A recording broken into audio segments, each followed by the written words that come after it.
Hi guys, welcome back to Movie Recap. In this video, I'm going to recap one of the films. From 2007, There Will Be Blood. Without any further, let's get started. In 1898, Daniel Plainview is prospecting in New Mexico when he discovers silver. Excited by the find, he uses dynamite to expand the hole. However, when he climbs back in after the explosion, he falls and breaks his leg. Despite the injury, Daniel refuses to give up. He stuffs the silver into his shirt, drags himself out of the pit, and crawls across the desert all the way to town to sell what he found. By 1902, Daniel has transitioned into the oil business and started his own drilling company. While drilling in Los Angeles, a machinery accident kills one of his workers and leaves behind an orphaned baby. Daniel adopts the child and names him H.W. Plainview, presenting him as his son and business partner. From then on, Daniel travels from town to town giving persuasive speeches, encouraging landowners to lease their property to him instead of large corporations. He uses H.W. to present himself as a family man who works honestly with local labor. Whenever questioned about his wife, Daniel claims she died during childbirth. In 1911, Daniel is approached by Paul Sunday, a man who claims that oil lies beneath his family's land in Little Boston, California. Paul proves to be a tough negotiator and eventually receives $500 in exchange for the location of his family's goat ranch. Days later, Daniel and HW arrive in the area pretending to be quail hunters. They meet Paul's father, Abel Sunday, who offers them hospitality, including water and goat milk brought by his daughter, Mary. They also meet Paul's twin brother, Eli Sunday, a preacher who promises to bring them dinner. While surveying the land, Daniel confirms that Paul was telling the truth. There is oil beneath the property. Daniel realizes the location is ideal for building a pipeline to the coast, allowing him to partner with Union Oil and avoid expensive railroad transportation. During dinner, Daniel tells Abel that he wants to buy the land because he enjoys quail hunting and believes fresh air would benefit his sixth son. He offers a very low price, but Eli, aware of the oil, demands a $10,000 bonus for his church. Daniel negotiates it down to $5,000, payable only if the business succeeds, and pressures Abel into accepting the deal. The next day, Daniel visits a realtor to gather information about neighboring landowners so he can buy their properties as well. He also summons his business partner and workers to begin drilling. Meanwhile, HW spends time with Mary and learns that her father beats her if she does not pray. As the operation grows, Daniel successfully purchases most of the surrounding land, except for property owned by William Bandy, who insists on meeting Daniel in person. Assuming Bandy is simply trying to extract more money, Daniel ignores him. Daniel later delivers a speech to the townspeople, promising that oil drilling will bring schools, roads, wells, and jobs, as his workers will arrive with their families. Once construction is complete, Eli arrives with his church congregation to bless the workers. He asks to bless the well before drilling begins, and Daniel agrees, but during the opening ceremony, Daniel delivers a brief blessing himself and excludes Eli. HW pulls the lever to start drilling, and the well operates successfully. A large celebration follows, during which Daniel promises Mary that her father will no longer hit her. Not long after, a nighttime accident at the well kills another worker. Daniel angrily scolds his men for failing to warn one another properly and secures the dead man's belongings in a chest. The next morning, Daniel attends Eli's church and witnesses a dramatic sermon that includes a supposed miraculous healing. After the service, Daniel asks Eli to speak at the worker's burial and ensure his belongings reach his family. Eli agrees, but the two clash again over faith. Eli insists the well is dangerous because it was never properly blessed, while Daniel refuses to allow workers time off for church, insisting their rest time should be spent preparing for 12-hour shifts. Meanwhile, Eli's growing congregation leads to church renovations and the construction of a larger building. Many days later, the workers discover a gas leak that triggers a massive explosion. HW is nearby when it happens, and Daniel rushes through the chaos to rescue him before the fire fully ignites. Although HW survives, the damage is already done. He is left permanently deaf. The drilling tower eventually collapses, but the fire continues to burn.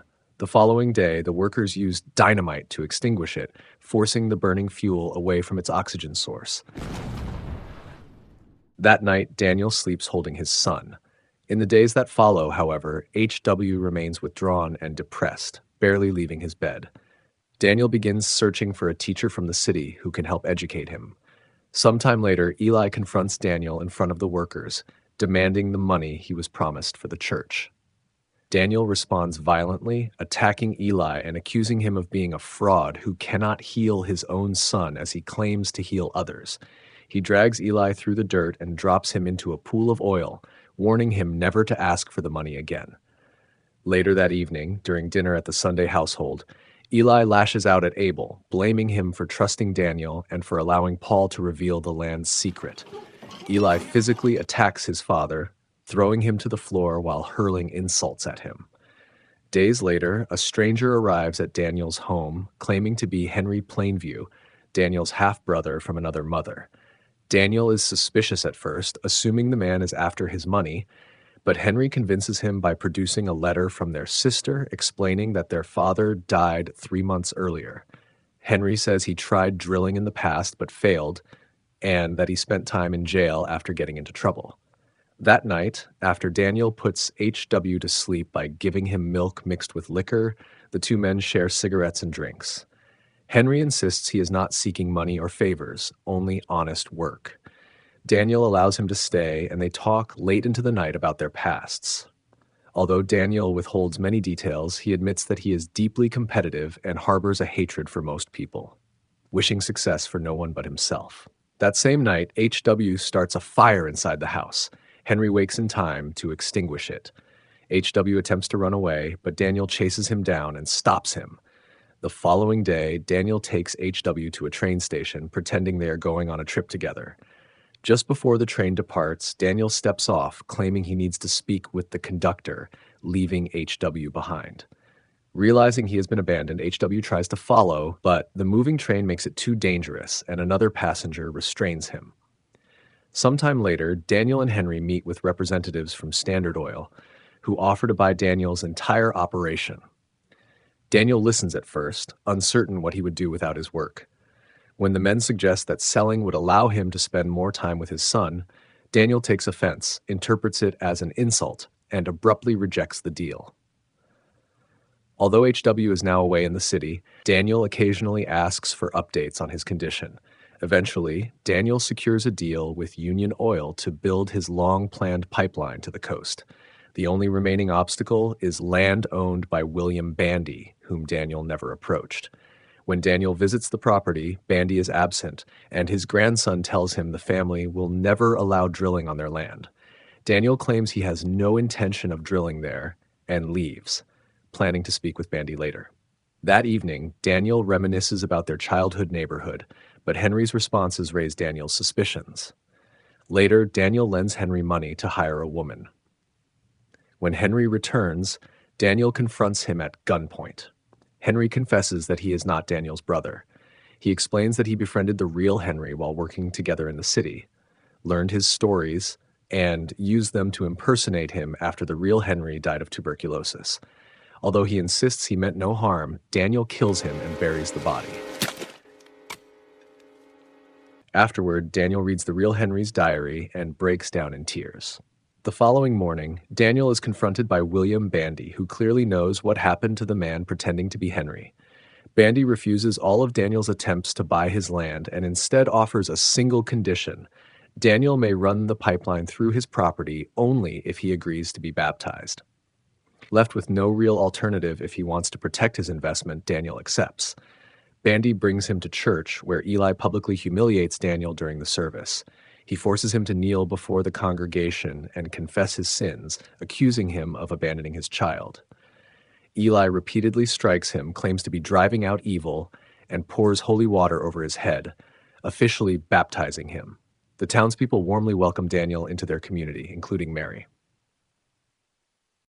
With the final obstacle removed, construction of the pipeline proceeds smoothly.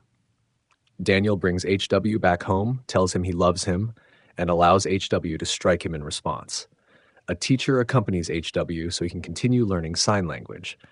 Daniel later takes his son out to lunch, where they unexpectedly encounter the representatives from Standard Oil.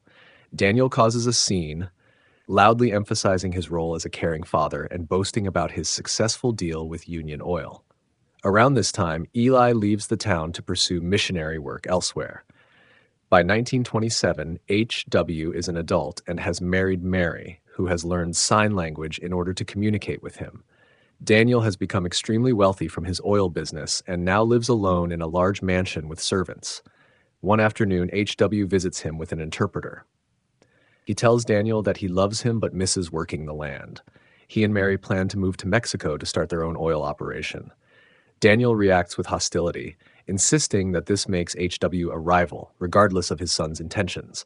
He mocks HW's use of sign language and demands that he speak aloud.